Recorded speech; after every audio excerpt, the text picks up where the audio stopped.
Let me tell you, I've been blocked I don't know how many times. Nimekula block. Wow, unaenda tu WhatsApp unapata kuna profile picture, no image, no name.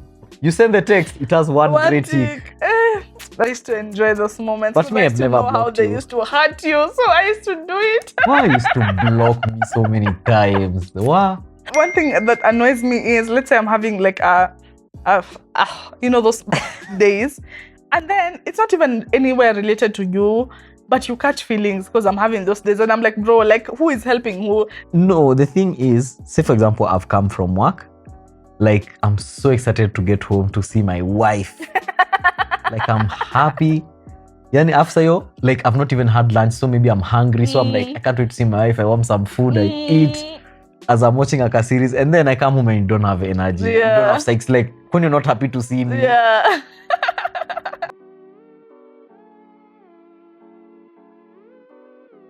Hey everyone, welcome to TBOP, to Becoming One podcast. My name is Christian Kimaru. And my name is Sharon Kimaru, and together we are the Kimarus.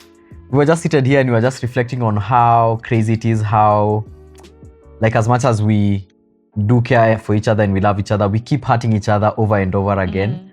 And we decided to have a conversation about emotional intelligence and how it looks like to be emotionally intelligent, and basically our thoughts on it and what we think we've learned in the course of our time being together and the course of also life, just generally. So we hope that you'll enjoy this conversation. Yeah, but before that, we just want to thank you for all the love that we've received so far. It's so exciting every time we see a comment, especially from a returning, community member, returning commenter and viewer. It's really nice, and we are so happy about the community we're creating on here. We really just want to ensure that, like, we spread some positivity, some good energy, some light in a world that sometimes feels quite dark. So yeah, thank you for being here. We really value you and we really appreciate you. And yeah, please comment, tell us, things that stand out for you as you're watching the videos. Tell us where you're watching us from. Just tell us anything.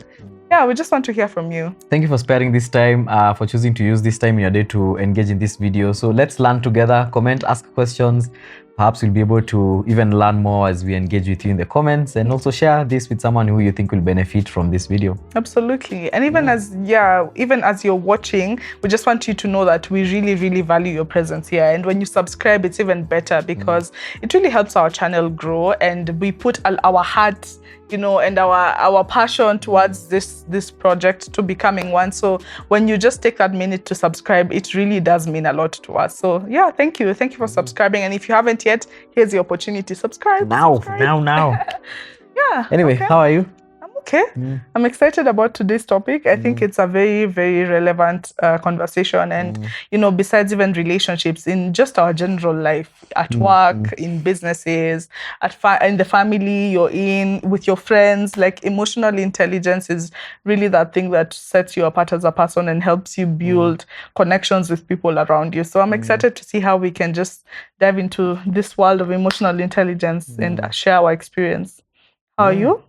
Okay, I'm well. I'm excited for this. I think one of the reasons I'm excited about emotional intelligence is because I feel like it's become like a buzzword in the time we're living in. Everyone is saying emotional intelligence, this and that and that. But I guess one question that I have is, like, what comes to your mind when you think about emotional intelligence? When I think about emotional intelligence, I feel at first it used to feel like this very deep, very... this jargon that, as you were saying, so many people are using, especially in the corporate world. But like, the more I get to understand what it means, it's really just learning yourself as a person, being self-aware enough to know, when you're triggered emotionally, things that trigger you, how you can respond rather than react to different situations, and ways in which you can just learn to, because the reality is we are all, like, over 8 billion people trying to live in this world. And it's really just about learning to accommodate the people around you in a way that they feel safe when they're with you. So for me, that's what I think about. Anytime I hear emotional intelligence, whether in our relationship, in my friendships, in my family, or better still at work, I think it's really just learning to deal with people and to live with people in a way that makes them feel safe, makes them feel seen and comfortable. How about you? Yeah, I think for me, the thought that comes to mind when I hear emotional intelligence is perhaps two things. The first one being like awareness. And what I mean by awareness is just literally being aware or convinced that this is the emotion that I have in this moment. And then also acknowledging that maybe this is the emotion that you could be having, or the person I'm engaging with could be having in that moment. And then now that I am aware of it, what do I do with it? Or what does it mean? What's the source of it? What do I do with it? How do I express it? So yeah, that's what comes to my mind when I think about emotional intelligence. I think you've brought a really good point when you said what the other person could be feeling. And I think that's very important, because many times we think about us. We think, oh, you hurt me when you said that. Oh, you did this, you did this, you did this. But I think also what you've brought is very important. Like also having emotional intelligence is really putting yourself in the other person's shoes and trying to figure out, okay, when this person said these words, what could they have been meaning? What could they have been going through? What are they going through right now as we're speaking? And I think when you're able to really have, look at both sides of the coin, it makes you a more stable and more grounded person. Because the reason why we react most times emotionally is because we think about us, but if you're able to just sit in that emotion, that anger, that frustration, and be like, okay, when he said those words, what could he have meant? When he did that, what could he have meant? What could he be going through that made him act like that? And I know, guys, it's easier said than done, because for sure it is, but that's what emotional intelligence is all about. It's really thinking, okay, when this person at work called me or spoke to me in that way, like, is it that they were having a bad day? Maybe. Especially if they're not always like that. Could it be that, I really hurt them in a way? Basically, just being able to look from the outward in, not just always in, like, you did this, you hurt me, you made me feel like that. Yeah, and how about the other person? Yeah, so I think we've sort of answered the first question that I had. What was the first question? It was really, why do we sometimes hurt the people we love most, even when we don't mean to do it? I think we hurt the people we are with or people we are around literally because we are around them. Like proximity creates the necessary factors for you to hurt each other.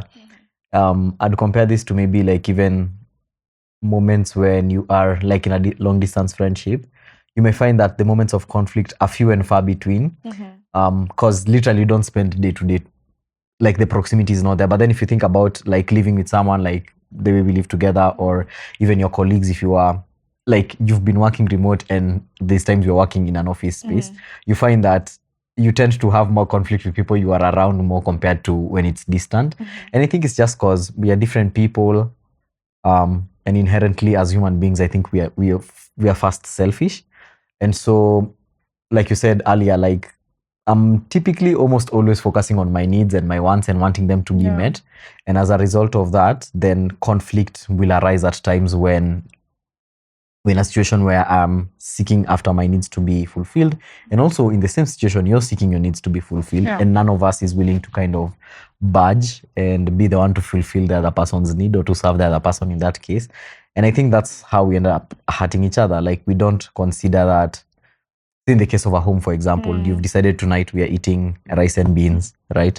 And immediately, because maybe that's not what I wanted to eat, it can end up being a source of conflict, because maybe I'm like, we never eat meat in this house or whatever, but I don't pause and sit and realize that you actually had a full, complete thought by the time you're making that decision. And if only I was able to sit and think about you having the thought and completing your thought and you having your reasons why, then I could have avoided the conflict by just realizing that I can put myself in your shoes and think about what you're thinking about. But I think proximity is one of the reasons why even people who care about each other hurt each other. I think I've just thought about how we're told absence makes the heart grow fonder, genuinely. It's the same thing. I think sometimes when you're in each other's space a lot, if you're not careful, contempt starts to breed, especially if you're not intentional about like things like emotional intelligence and you're just living your life as if you're living alone. So definitely there's going to be the aspect of, like you keep doing that. That's annoying. So eventually that's annoying is converted into frustration, and then the frustration is converted into resentment, and then now when resentment checks into the block, Bitterness becomes comes in. a very different picture, and bitterness, and it just becomes an ugly story. So yeah, I think you've definitely answered like it all. And do you feel like do you have any real life examples of this aspect of the proximity and all of that? Do you think like when we got married, we ended up fighting more as opposed to when we were dating, when we were just living in our own? I was at my mom's place, you were living alone. Do you feel like it's the same? Yeah, I think we found that we fought more when we started living together, just because we are in each other's space. Like before we got married, I'd lived alone for maybe 5 or 6 years. I don't know. I don't remember. It was a long time anyway. And of course, I was set in my ways. There's how I loved to do my things, how I liked to cook, how I liked to leave my clothes on the floor, how I wasn't organizing my car. Like I knew exactly where everything is. Yeah. I knew exactly where everything is. But like obviously now when you start to live in the same house, like of course there's two habits that I have or habits that you have that were obviously causing conflict. And when we were dating, it was easy. Like if you're coming to visit me, of course the house is spotless. Oh my God. Everything is where it's supposed to be. All men have mastered the art of sort of cleaning up. Oh my goodness. So obviously, I think we fought far much more when we got married, just because of we were still getting used to each other. Like I don't remember you having clothes like on the floor when I would visit you. Of course, I can't have clothes Oh my on the floor. goodness, guys! It's a scam. It's a scam. So yeah, I think it's just normal. Honestly, the way I arrange the kitchen is not how you arrange it, or maybe you prefer if shoes are kept where shoes are supposed to be kept. And you don't. Me, I don't mind them being by the door because I'm gonna leave and go outside again. So yeah, so obviously, when we started being in each other's spaces more, we fought more. Not that anything was wrong with the relationship. I think we were just adjusting to a new reality in the relationship. Yeah. I think also in our first year of dating, we really fought a lot. Oh my God. And I think it's because number one, we were new to each other and each other's lives. And also we used to spend almost every day together because of school. Remember how we'd leave school and walk to town? Oh, cute. So cute days. Go eat smoky. Go to KFC. We used to eat smoky also. Uhuru Park. When you go down then we'd go to KFC, have ice cream because we were broke and we were just in school, but we just had to make the most out of the days. Then we'd go to botanical gardens. You remember for picnics? For free dates. It's been a minute.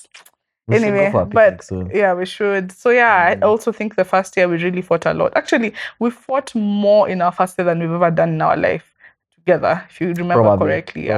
So basically that proximity, and also when you're new to someone, you don't know like what triggers them, you don't know their temperament, you're just trying to understand them. It's very normal for you guys to have a lot of fights in that way. And okay, so question number 2, do you think most of us are emotionally intelligent or just emotionally reactive? You're the one who's answering first. No, it's you. I'm the one who's asking questions, so I have liberty. So all the time I'm answering first? Point you, yes. Ati, do I think a lot of us are emotionally intelligent or just reactive? Man, reactive. And I think we are all reactive at first. I think, I don't know, maybe, and this is just my own human experience. Like I'm not a licensed therapist or those people talk to when they need help, but from my own experience, I know for a fact that at first I'm fast reactive. And I think it's just a mechanism of like how we are wired, how our brains are, because they're just trying to protect you. In the sense that like if you've come and you've confronted me, for example, about something, the first reaction is not, oh my gosh, wow, let me just first experience what emotions Sharon is experiencing. It's no, I want to protect myself because I feel like I'm being attacked. And perhaps this is like a trauma response from something. Or how maybe I grew up or the schools I went to, but the first thing, it always feels like an accusation. And when an accusation is leveled, the first reaction is like, hey, I need to protect myself because, hey, mi siwezi patikana tu hivo. But then I guess now where emotional intelligence comes in is now you actively choosing to be like, okay, my first instinct is to react. let me just listen. Perhaps there's somewhere she's going with this. And perhaps there's an explanation that I can offer, or an explanation that she has that she can offer to make the situation clearer. But it's not easy to do that. The fact is, it's not easy because you have to really put aside your pride. You have to really put aside your fight or flight instinct that comes up, and just take a breath. I was listening to some podcast. Was it a podcast or it was a sermon or someone? And they were speaking about the power of a breath. And what they were saying was, like, in every situation, like, instead of fast speaking, just breathe fast. Because that millisecond you get when you breathe is a millisecond you get to think about what you're about to say. Not me breathing as you're speaking. Exactly. So, and they were speaking about the power of a breath, and it cuts across everything, like whether you are in a marriage or in a corporate setting or in a friendly interaction. The moment there is a heated exchange about to happen or a moment of conflict, if you decide to take that breath and consciously think about what you're about to say or what the person has said, chances are, not all the time, but chances are you will not be reactive, because you'll have a second to just, na hapo umeniambia nini? How do I respond? And then you respond. But the moment umesema kitu and already I've said something, I've already reacted, I didn't even think through what I was about to say, I've already said it, and now it's too late. Because you can't take backwards. You can't take backwards, but I think being reactive is just a mechanism to protect yourself. What do you think? I agree with you, but then I feel now we're living in times where people have a bit more knowledge. Knowledge. They are knowledgeable. Knowledge. Can you tell where I'm from? Wako na knowledge. You can tell people have a bit more knowledge about, like, through social media and podcasts like this. Or going to therapy. Or going to therapy. There's a lot more wokeness in our generation. And I think personally for me, alertness. There's a lot more knowledge around different aspects of life. And I think for me personally, when I think about emotion, where I'm at in my life now, I'm more emotionally intelligent than reactive. It's taken work to get here, but then I try my best, even when I'm in conflict, even when even when we are having conflict, I'll try my best. Sometimes I'm not 100% at it, but I try my best to calm down, breathe in, and not just react for the sake of reacting. So I think we're living in such great times. There's a lot, in as much as it's the information age and all of that, there's a lot of negative aspects of it, but there's also a lot of positivity. I'm seeing many people using ChatGPT, as a therapist, and it's really working for them. It's helping them deal with some things that they probably don't feel comfortable speaking to a person about. They're able to do that with their AI. But don't quote us, ChatGPT is not a licensed therapist. It's not. But basically, we have so many tools at our disposal nowadays. Yeah. No, I think so. And what do you think? Like, it's because, like, you can have the tools, but, like, where does personal responsibility come in? Because I'm like, I could have a tool, say for example a bottle opener in the house, but when I'm about to drink a soda, I could always use my tooth. So where does personal responsibility come in? Whether you're using ChatGPT, whether you're going to a therapist, like, because even when you go to a therapist, they give you tools. Definitely. You still have to put in the work. So where does personal responsibility come in? It comes in where, for me, what works is envisioning the life I'd want to live maybe 10 years from now, 5 years from now, even next week. You get, like, always having a forward-thinking mentality and thinking about the habits that I'm cultivating in my life right now. Are they helping me make steps further, towards the goals I have, towards the vision of the kind of life I want to live and all of that, or are they pulling me back? And also sometimes, especially if you want to become like a parent and stuff like that, I think it's very grounding when you think about becoming a parent, because you see, you're literally fully responsible for this human being that you've brought into the world. And we all know that most of the wounds that people are battling with in their life are mostly because of upbringing. So what kind of parent do you want to be somewhere in the future? What kind of person do you want your children to speak about when they're our age and they're probably doing a podcast? Are they, like, saying the way they were hurt and they were just not loved, they were never seen? You know what I mean? So I think for me, such things really ground me and they make me want to be more intentional. And also thinking and knowing, imagine we have one life to live, just one. Literally, there's no X on this side of eternity. Like, there's no X. Like, when you live a mediocre life, imagine that's all you get. You can't be like, okay, now I'm 50. rewind. Let's rewind and go back to 30. Now I know how to live well. So you have to be intentional about knowing I that. think there's also no, like you could start this at any point of your life, and still have a fulfilling, whatever number of years you have left on this earth. Like it's never too late to restart and to choose to, I guess, do better and live better. But I guess the most important thing is like at least make the choice. Like be aware that you have this choice and you don't have to continue living like this, and be willing to make the choice. Absolutely. Oh, nice. So the other question would be, what's one emotionally immature thing we used to do that we can now laugh about? One emotionally immature thing we used to do that we can now laugh about. I know one. What's silent blocking? Oh, wow, guys, let me tell you. Wow. Kwanza when we were dating, oh my goodness, Sharon used to get so pissed at me. A lot of blocks.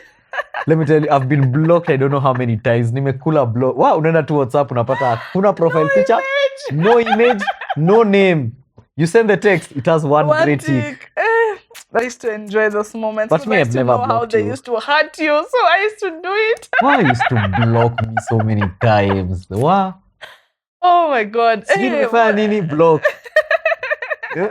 Block. Oh, it's so crazy. If there's a WhatsApp feature, you utilize those, the block feature. And it's weird. It's mainly with you. Like with other people, like I don't really block people. I don't get to a place where I'm so angry with other people to a point where So why were you blocking me? Because I was like, no, like you have to feel why you've made me feel like that. So I have to block you.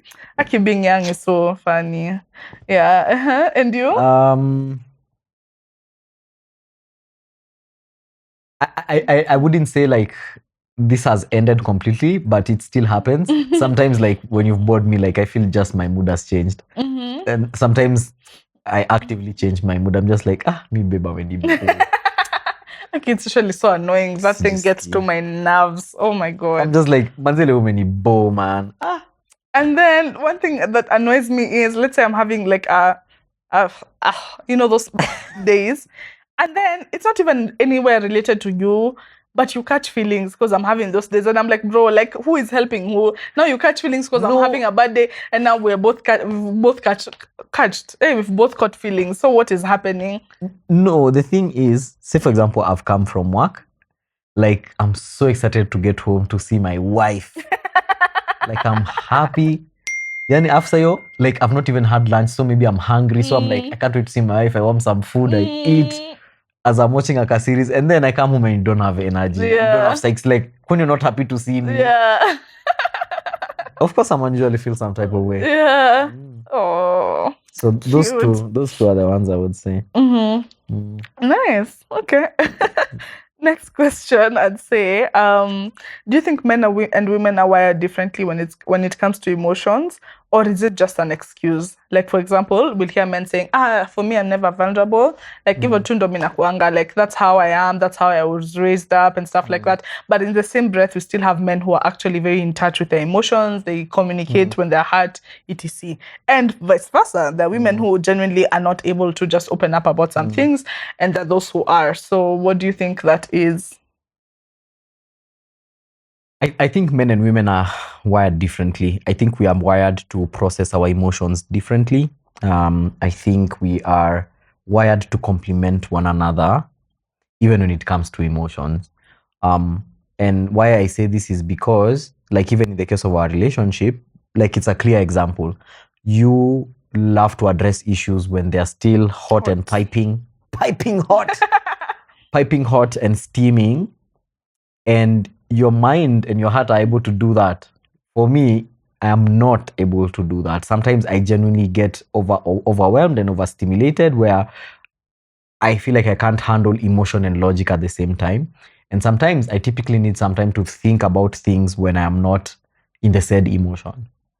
So, which sometimes may take some time. Like I might need, you want us to talk now? No, can we talk a bit later? Just so that I can be able to think through things, think about solutions here and there, think about different ways it could have gone before I'm able to come to speak.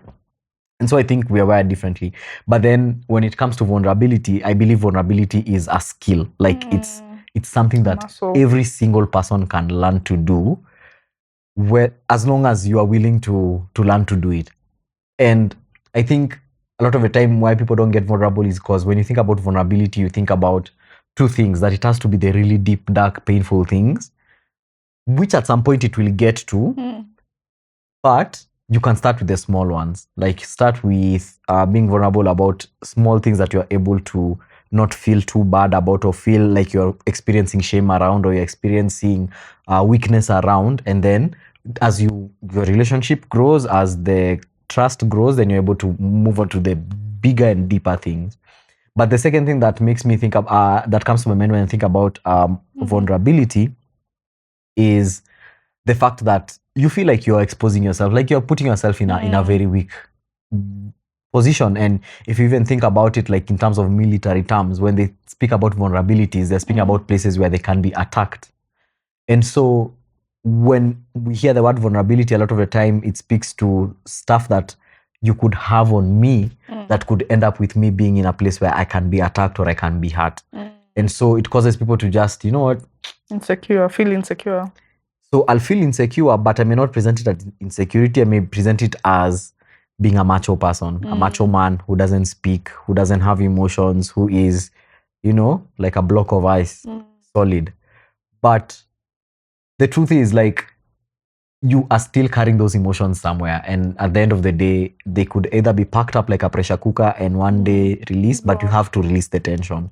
And vulnerability is a great way of releasing the tension, because one, being vulnerable ensures that the tension doesn't build up to explosive levels.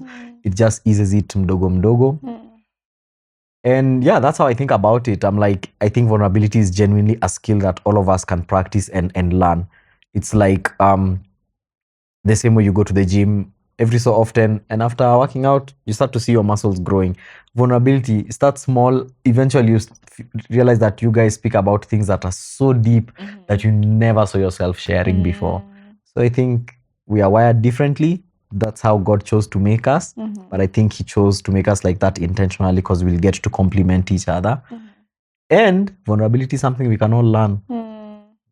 I agree with you. And even as we're speaking about vulnerability, I think for you who's a recipient, it's also making yourself a safe space for the people around you. Don't be the kind of person who's always, pointing fingers. And it's not easy to be that person. Naturally, like as human beings, not everyone, but most people, we find ourselves judging others because of them sinning differently from us, right? But then just be intentional about making yourself a warm person such that people around you feel safe when it comes to coming to share the big, the ugly, the small, the whatever. Like just make it easy for, when your partner is going through something, they shouldn't have to think. So you've told me something, I'm like, where? Yeah. Hey. Yeah, they shouldn't have to think, hey, can I tell Sharon this? Like, can I open up to her about something like this? Like, they should be like, yeah, like I'm struggling with this, and they feel at home when they're speaking to you. So I think that's one thing that's very important, because at the end of the day, I feel like it's a two-way street. Like, people only become vulnerable when they feel safe, because as human beings, we automatically, as you were saying, always want to protect ourselves. So if we feel like this space I'm going into is like attacking me as a person, I'll retreat, and I will not, like a, tortoise, like the way it will bring back its head into the shell, because they're feeling, no, I'm feeling attacked or whatever. I think it's the same thing. So you have to be very intentional about being like, okay, I might not agree with what you are doing or the place you are in your life, but you're a person I value and you're a person I love. So I should be willing to, okay, at least listen. Like, you might not necessarily approve or agree with what the other person is doing or saying, but just give them a listening ear. I think it's very important to help people just walk that journey. And I'm speaking as someone who's really struggled with vulnerability myself. I know it's not been easy, but the friendships that I have built are of people who've given me that space where I can, speak, I can give feedback, I can get feedback as well, which is something I really value. And just making it an environment where everyone feels at home. And because you're a person who struggled to be vulnerable before, what's like one big thing that you feel has shifted the needle in helping you be more vulnerable? Or is there like practical things that someone did or someone said, whether it's me or a friend of yours, it doesn't matter, but something that changed that thing that was holding you back and it enabled you not to be vulnerable? Yeah, I think growing up, I've always thought like I should be able to deal with my issues. I should be able to. I've always got myself. I'm okay. Like even when I'm going through tough times, I'll find a solution for it. But then just getting to a place where I realize like I'm just a girl, and I also deserve people who will listen to me, because I always gladly give that to my friends and to you, my partner, and my family. So I've just gotten to a place where I've realized, imagine I'm also worthy of that. I'm worthy of people just calling me to just find out how I am, how I'm doing. I'm worthy of going on dates and, like if it's with you or if it's with my friends, and like they also ask me, and how are you doing? Like genuinely, how are you doing? I think that's one of the most important things that I've gotten to appreciate, especially this year in my life. Just people asking me, Sharon, how are you? Like, not just the I'm fine answers that we give strangers and anyone. Genuinely, how are you? How's your marriage? How's work? How's your heart? I think just being around such people has really helped a lot. And also, being with a partner like you who just creates that safe space has really helped in me understanding that, imagine I'm just a human being, and I'm just a girl. I deserve that as well. The love I give to people, I also deserve that kind of love as well. So yeah, that's really helped me. And also realizing at the end of the day, we're all human beings. We all have things we struggle with. We all have insecurities. Like there's even the people we look up to, even the people who are like, oh my God, if I could be like so and so, oh, I'd be so happy. If they were to open up their heart to you, my goodness, I wonder if you'd have the capacity to actually carry the things they carry. So yeah, just learning that. And I've just remembered a quote I read, like, was it last week, or I think I shared it with you, about how the moment you realize that we're all just walking each other home, oh my gosh, it shifts your perspective about everything. I'll tell you why I'm reacting like that. Yeah, I think like the moment you realize that genuinely we're all just walking each other home, like this life is so fickle, like it's so crazy when you think about it. Like it shifts your perspective about vulnerability, because the reason why we are not usually vulnerable with people is because what will they think about me? Yeah, I'll be ashamed. I want to look put together. But when you realize, imagine one day you'll be gone. What? You're just like, whatever, like it doesn't matter, like whether they think I'm dumb or they think that I did this and that. It doesn't really matter. At the end of the day, that's not your story. That's not who you are. That's not your whole life. So let's say maybe you're struggling with a particular thing right now in your life. That doesn't make you that thing. You get, like, that's just part of your journey. And when you understand that we're just literally walking each other home, you will change. You will change. Yeah. Man, that's good. Actually, the reason I reacted like that is because yesterday a colleague of mine was sharing about there's this theologian who wrote this quote that said, great church leaders point people to Jesus. But no, like good church leaders point people to Jesus, but great ones are walking them home. And just need, like I was about to tell you that I want to steal that quote and extrapolate it for like this context. Yeah. To say that like good partners, like they'll give you the space to be vulnerable. But great ones will realize that, imagine tuko kwa hii safari pamoja, we are walking each other home. So it's my job to be holding you nicely when you're being vulnerable, and vice versa. And yesterday we were at this prayer meeting prayer course thing, and we were going through an answered prayer, and one of the things that the person was teaching on the video was speaking about even how Jesus himself was vulnerable. And I'm like, this dude, God, like fully God, fully human, was able to be vulnerable in his moment of perhaps he's one of these most difficult moments when he was praying in the garden and telling God, take this cup away from me, but if it is your will, sure. But in that moment, he was fully aware of what he needs to do for salvation to happen. It's not that he didn't know. Yeah. He was fully aware why God had sent him to earth. Not that he had forgotten all of a sudden. He was fully aware. And he was also fully aware of the pain that he was experiencing, both physical, mental, emotional. And in that moment, he was able to be honest and be like, you know what? me, I don't want this thing. I don't want this thing. I know it's my purpose. This is why I'm here, but it's hard. I don't want it. And still goes on to say, let the will of God be done. But then now what it challenges me as a human being, as Christian, is if Jesus himself, arguably, I think the most famous person to ever walk on earth, this person who had this connection, who has this connection, who is God himself, was able to be vulnerable. Sasa, who am I? How much more? Like, how much am I holding on to my pride because I don't want to be seen a certain way? Because so that but suffer in silence. So I'm like, vulnerability is a huge key that can set you free from so many things and so much hurt and so much pain. Yeah. And there in that vulnerability perhaps is where you get to find the help. So guys, may I'd advise you, just try and learn to be vulnerable, man. It's a skill that each and every one of us can learn. Yeah. And I think also, like, it's interesting. I think God just wanted us to speak about vulnerability a lot, but it's definitely part of emotional intelligence. But what I wanted to say was, even as you're being vulnerable, it's very important to always remember the verse that says, do not give your pearls to pigs. So that means even Jesus himself was vulnerable with his people, right? His community, the people that he trusted the most. Because the reality is, I remember when I was at the Mantle of Deborah on Saturday, the apostle spoke and she said, you need to be very careful who you tell what. Because at the end of the day, even think about Samson and Delilah. Like, he was vulnerable with the wrong person. Like, this person who he thought was like his person, but in reality, the person had ill intentions. And the first time he kept telling her, she kept asking him, tell me, what is the secret to your strength? He didn't say it, he lied. Second time, what is the secret to your strength? He didn't say it, he lied.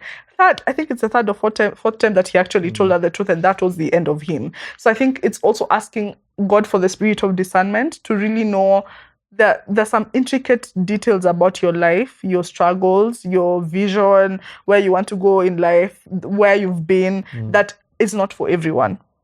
And it's important to guard that, because the reality is, even as you're being vulnerable, think about the Delilahs that could be in your life who literally want to, like, oh, Christian, kumbe you struggle with that. Now I know, and hold you like to hostage in your own life. You're not able to live with freedom. So just like, even as we're speaking about vulnerability, I just felt the need to tell people how it's not that you go put your dirty laundry for everyone to see. It's really choosing the people you're doing life with, your community, the people who, if you're a believer, people who know God, people who genuinely would, not tell you, oh, now that they hear you're struggling maybe with adultery in your marriage or whatever, they're like, that's a way to go. Squeeze in Nairobi, kwani who doesn't do it? Like, it's not a big deal. Like, people who will hear that you're struggling with adultery and be like, no, we still love you anyway, but that's not the way to go. You can't live like that. Like, not put you down with hate, but rebuke you genuinely in love and out of love. And from the bottom of their hearts, it's because they genuinely care about you. So yeah, vulnerability is such a special gift, but then you have to choose who you give that to. And I think actually we should do a video on vulnerability on itself. Like, I feel like it as a topic, it's so like there's so much to unpack that I'm thinking about as we're speaking. But as we're concluding, I just want us to speak about what's one thing you think that helped us start handling emotions better as a couple, and just give words to anyone who's watching on what they can incorporate. One thing that helped us deal with emotions as a couple. Yeah. I think Excuse me. I think extending curiosity to each other has really been of help. Just what I was speaking about earlier, just realizing that we are different people, you reason differently, like you are of same mind. By the time you're coming to me with something, like you have thought about it and you had your reasons and you had a complete thought, like from beginning to the end. I had a complete thought from the beginning to the end, and I thought, oh, the reason I'm about to submit this to Sharon is because I think it could work like ABCD, and not having assumptions that you said this, then it must mean. Like, those assumptions and jumping into conclusions, I think, is something that has really been of benefit to us. And also letting each other have kind of an individual experience. Yes, we are married, we are a couple, but you're still Sharon Wanjiro in your own right, and I'm still Christian Kimaru in my own right. Yes, we are a couple and we're united, but there's stuff that is still unique and individual to you and your own life. Like you're still your own human experience on this earth is still yours. I'm grateful that I get to be literally your co-driver and vice versa, but it's still your life. And realizing that we can thrive as individuals in a couple, but still be individual, like not lose our individualness. I think also has been of help in helping us like manage emotions. And just realizing that there are days that are easier for you emotionally, and some days they're harder, and vice versa. And just helping each other through it. And that's just life. So I guess those two things, guys, like just continue being individuals. Remember, you're different people. You think differently, you react differently. It'll go a long way. Wow. So I think for me, it's also really learning that the thing about you're not fighting each other, you're fighting the problem. I think that's really helped us a lot, because sometimes when we were starting like the journey of dating, it always felt like you're picking on me, I'm picking on you, like we're pointing fingers, you do this, you do that, you do that. But genuinely, the moment we realized, okay, we've decided to do life together, so whatever we meet along the way, we should fight it together. Like it's like it's us against the problem, it's us against the struggle, it's us against whatever it is we're dealing with. So I think that really helped us a lot. And even we can't say that we've completely cracked it, but even as we journey through life, as we go through different emotions, as we go through different challenges, just remembering that, like it's us against the world, and the problem has really helped us as a couple. And I believe it would also help you who's watching, just knowing that the person you're with them because you know that they have your best interest at heart. They love you genuinely and they want to see you thriving. So whatever it is that comes along your way, you're both dealing with the issue together, because the idea is to do life together. So I think for me, that's one thing I'd like to leave people with. Just know that that's life. It's a journey of life. And even as we are walking each other home, as we were saying, just know that just like an actual journey to wherever you're going, you'll meet meanders, you'll meet valleys, you'll meet hills, you'll meet sometimes when it's green, other times it's completely dry, it's a desert, other times it's raining cats and dogs, other times it's so hot. Basically, just know that that's the journey of life, and it's okay. Like just being comfortable with that awareness that emotions, just like the way the journey of life is, that's how your emotions will be. There are days where you'll be so happy, oh my God, you're so in love with the love of your life. You can't imagine your life without them. There are times where, as you were saying, like you're so bored. You're just like, now what is this? I don't even want to talk to you. I don't even want to see you. There are days where you're laughing. There are days where you're crying together, and that's okay. That's really just the journey of life. It's what being a human being is. And the moment you understand that, you'll be able to sit with uncomfortable emotions. And I also just want to tell anyone who's watching that your emotions are valid. Like whether it's anger, whether it's happiness, joy, grief, whatever it is you're feeling, your emotions are valid, and it's okay to part of emotional intelligence is actually identifying the emotions you're feeling in different situations and in different circumstances. So don't feel like you know, like the times where you're already trying to move away from anger quickly because it's an uncomfortable emotion. Like just learn to sit with your emotions and to identify exactly what you're feeling. And I think something else that's important to realize is that like it's a lifelong journey. Like I don't think you'll get to a point where you're like, now I've mastered it. Like I think it's a thing you keep learning and going through, because different situations also will require different ways of reacting, different ways of thinking through. So as much as yes, you are, just see yourself as someone who's on this journey to explore what emotional intelligence looks like, and then extend some grace to yourself. The moments where you're not able to handle a situation as good as you'd have wanted it to, extend grace to yourself and try again in the next situation. Good job, babe. Thank you guys for watching to the end. We really value you. We really appreciate you. Please comment and let us know what stood out the most for you about this topic, emotional intelligence, vulnerability, just the whole conversation we've had. We'd really love to hear your opinion. And don't forget to share this with your community, with your To family, your loved ones, to like and to subscribe, because it would mean the world to us. Thank you so much. Thank you so much, guys, for offering us your time. We don't take it for granted. We know that every single minute you spent here was valuable to you, but you decided to spend it here. So thank you. Until next time, goodbye.